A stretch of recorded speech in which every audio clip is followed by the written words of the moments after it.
بسم اللہ الرحمن الرحیم۔ السلام علیکم دوستوں۔ راز لا الہ کیا ہے؟ خوب سمجھ لو، جو اللہ کے راستہ میں غم نہیں اٹھائے گا وہ اللہ کو نہیں پائے گا۔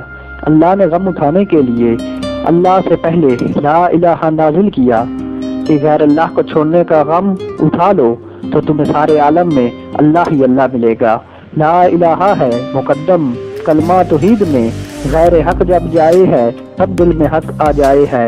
غیر اللہ تمہیں برباد کر دیں گے اور ان سے پاؤ گے بھی کچھ نہیں۔ یہ حسین ہمیں کیا دیں گے جو اپنی زندگی کی خیر و عافیت کے خود مالک نہیں ہیں؟ وہ آپ کی زندگی کی عافیت کی کیا ضمانت دیں گے؟ اللہ کو چھوڑ کر غیر اللہ پر مرنا بین الاقوامی گدھا پن اور حماقت ہے۔ کب تک حماقتیں کرتے رہو گے؟ آخر اس کی بھی کچھ حد ہوتی ہے، کچھ لمٹ ہوتی ہے، کچھ مقدار ہوتی ہے۔ جب حسن زائل ہو جاتا ہے تو وہاں سے بھاگ جاتے ہو۔ اس طرح کب تک بھاگتے رہو گے؟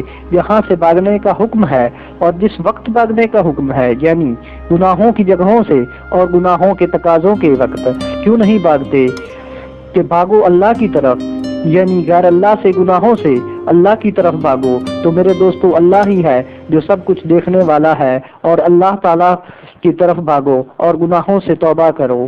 ایسی اور ویڈیوز دیکھنے کے لیے ہمارے یوٹیوب چینل انمول موتی کو سبسکرائب کریں۔ شکریہ۔